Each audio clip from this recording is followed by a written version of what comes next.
Boa noite a todos, Laerte Henriques, canal Além da Mente, aqui. Para quem não me conhece, meu nome é Laerte Henriques e mais ou menos há uns 2 anos eu venho fazendo um trabalho como psicoterapeuta e como um buscador espiritual venho na verdade, numa jornada de busca de respostas e questões para as questões físicas, emocionais. Então, eu decidi fazer essa live, não sei se vai dar certo, eu estou fazendo pela primeira vez aqui pelo LinkedIn, até tem algumas pessoas que estariam participando, então eu não sei, vou depois contatá-las para, se tiver algum problema, para que eu faça uma nova live a respeito desse assunto, tá? Hoje eu trouxe o tema a questão do despertar, né? Despertar espiritual. Hoje nós sabemos que qualquer pessoa que busca ter uma compreensão, isso se acentuou de acordo com as situações que nós enfrentamos, como a pandemia, e essas questões intensificaram a busca pelo autoconhecimento, né, em todos os sentidos, tanto fisicamente, fisiologicamente, mentalmente e também na parte espiritual, né? Então, como buscador, eu já estive em vários cenários, vamos dizer assim, né, várias práticas, né, tanto religiosas. Eu fui batizado na Igreja Católica, mas isso, como espiritualista e buscador espiritual, não deixa que eu não ande por todos os lugares, através da busca de respostas e a questão de me desenvolver como ser humano, como essência, né? Então, nós temos a questão da mente, né, que é uma excelente ferramenta, mas que pode ser utilizada tanto a nosso favor ou como pode nos prejudicar, né? Então, a mente que nós usamos é a mesma mente de 2000 anos atrás, que vem sendo aprimorada através das questões comportamentais em que nós estamos inseridos em diversos ambientes, né? Então, o ambiente, de uma certa forma, modula muito dos comportamentos que nós estamos tendo no decorrer desses anos, né? Antigamente, a mente, através do medo, né? Nós somos totalmente sensoriais, né? Através dos sentidos, nós corporificamos as experiências e, através dessas emoções, fica registrado como a gente assimila essa experiência e corporifica, né, essas sensações, né? Uma delas seria o medo, que é, inclusive, através desses mecanismos da amígdala, do sistema límbico, faz com que a gente reaja ao medo através do mecanismo de luta e fuga e congelamento, né? Por exemplo, se não fosse esse mecanismo, hoje nós não estaríamos aqui vivos, né?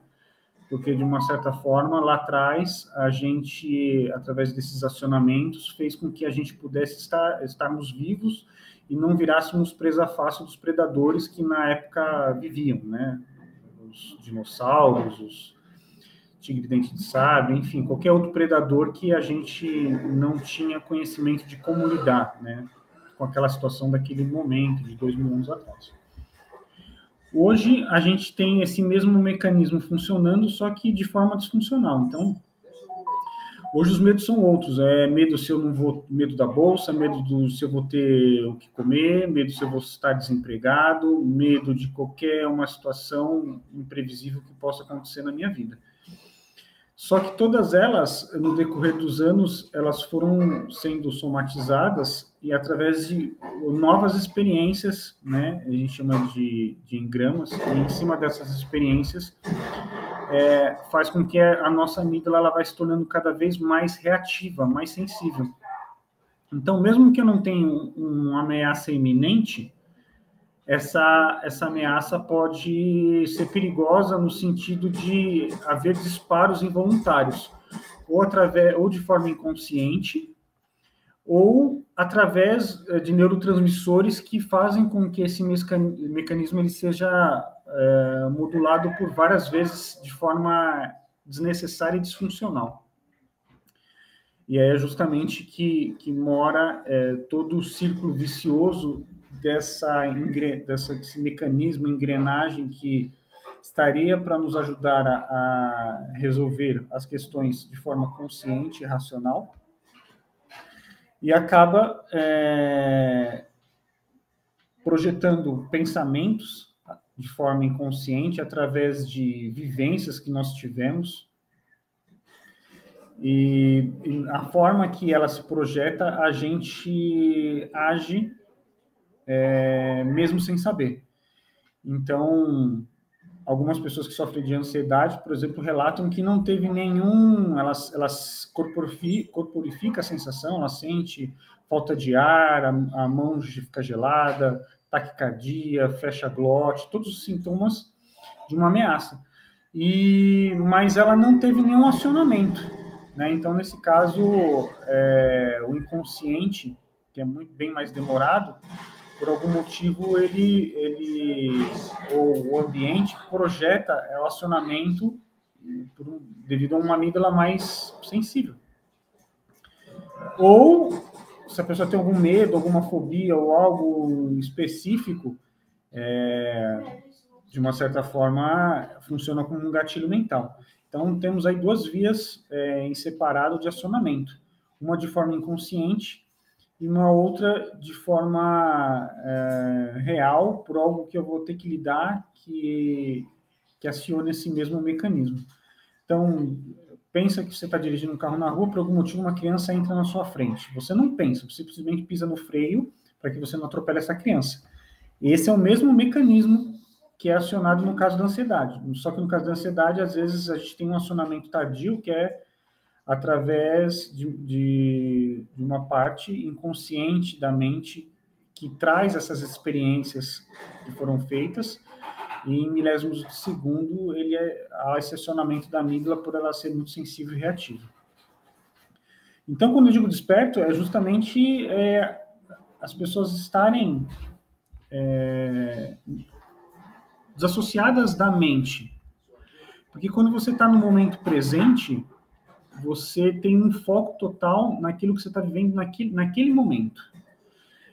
E quando a gente vive na mente, a mente ou projeta experiências passadas, e aí quando a gente vive nesse passado, remoendo essas questões emocionais de um passado, causa a depressão, né? A ansiedade, o transtorno de ansiedade generalizada, ou em níveis um pouco mais leves, começa com um pequeno estresse e vai cada vez mais se acentuando por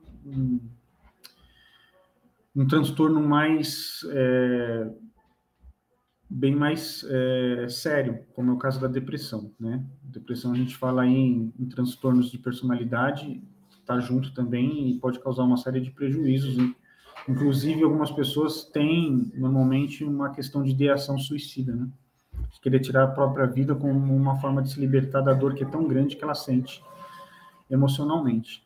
Então, no futuro acontece a mesma coisa. A pessoa, não estando no tempo presente, pela mente, ela sofre ainda por questões que ainda não aconteceram. Então, a questão é que hoje a gente vive em uma questão de superexposição, né? São estímulos de todos os lados, né? Tanto na internet, tanto na televisão, nos outdoors, em qualquer lugar você está sendo estimulado a consumir esse tipo de conteúdo, que seja uma propaganda, sei lá, uma série. Então, isso fez com que a gente não tivesse uma mente compatível com esses excessos de estímulos. Então, hoje a gente sofre por não comportar uma mente que nos deixe presente para que a gente possa filtrar o que a gente quer consumir de acordo com esses estímulos externos, né, que o ambiente nos projeta. Então, é muito mais uma questão comportamental e na forma como eu vou gerir esses estados emocionais e esses estados de recursos, né? Quando eu digo isso, eu tenho que analisar o ser humano de forma integral, como multifatorial. Por exemplo, a questão de o ambiente que você está inserido, como que está, a primeira coisa, o seu sono, se ele está respeitando o seu círculo circadiano, se ele está adequado à sua necessidade fisiológica de reparação de todo esse mecanismo, corpo, mente, e as questões fisiológicas. Questão de hidratação, de alimentação, se está uma alimentação que está de acordo com a sua necessidade para que você tenha energia e possa ser produtivo. Hoje a gente tem questão aí de uma alimentação que a gente fala de nutrient time. Então, tem horários específicos que eu posso consumir alimentos que sejam funcionais para aquela demanda energética que eu vou ter em determinado momento. Então, não é só comer o que precisa ser ingerido para que eu tenha um balanço nutricional positivo.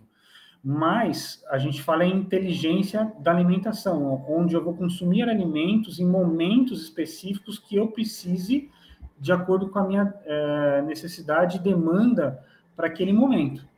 Então, tudo isso em conjunto com práticas de exercícios físicos que vão fazer com que eu tenha uma ativação fisiológica de neurotransmissores que vão me trazer um balanço e um equilíbrio funcional e emocional, né? A questão de neurotransmissores liberação de dopamina, de serotonina, né, endorfina, que são hormônios que vão me trazer tranquilidade, vão me trazer relaxamento, né, vão me deixar mais dispostos a enfrentar os imprevistos que a vida de qualquer pessoa tem e sempre vai ter. Então,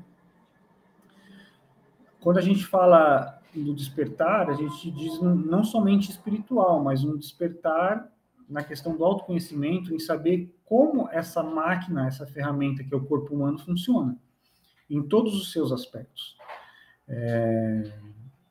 A própria comunicação, ela fez com que nós evoluíssemos, todos somos mamíferos, mas o que nos distingue dos mamíferos como animais é nossa capacidade de comunicação, da linguagem, né, da comunicação, e onde, através da parte social, nós nos relacionamos, nos integramos, né, um com os outros.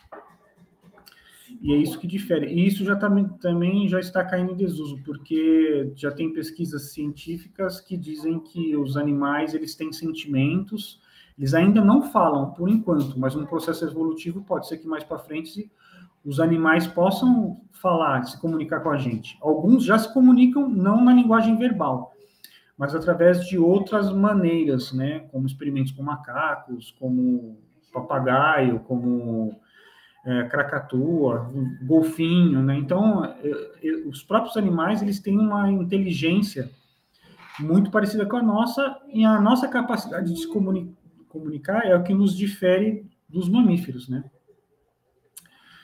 Então, todos esses quesitos também fazem parte do despertar, mas para que eu possa transcender essa parte e ter uma experiência além da mente, eu preciso entender como que é o funcionamento do corpo humano. O corpo humano, ele tem diversos fatores que precisam ser regulados, que precisa haver um equilíbrio. Então, a primeira coisa que a gente busca fazer é trazer para o paciente ou para o indivíduo um equilíbrio em todas essas questões físicas e fisiológicas, né? Trazer um equilíbrio nas suas relações, que são importantes, e aí, tentando trazer uma comunicação mais assertiva, eu consigo, em equilíbrio físico, sabendo como eu, como ser humano, funciono, eu vou buscar um segundo momento, que é a questão do despertar espiritual, para transcender, né? Me desidentificar, sabendo que eu não sou a mente, sabendo que eu não sou o corpo, que eu não sou essas experiências físicas que eu vivo nesse plano espiritual. Mas para que eu possa transcender, eu preciso me desapegar de todos esses condicionamentos, de todas essas crenças. E isso eu só consigo fazer através de práticas meditativas, né?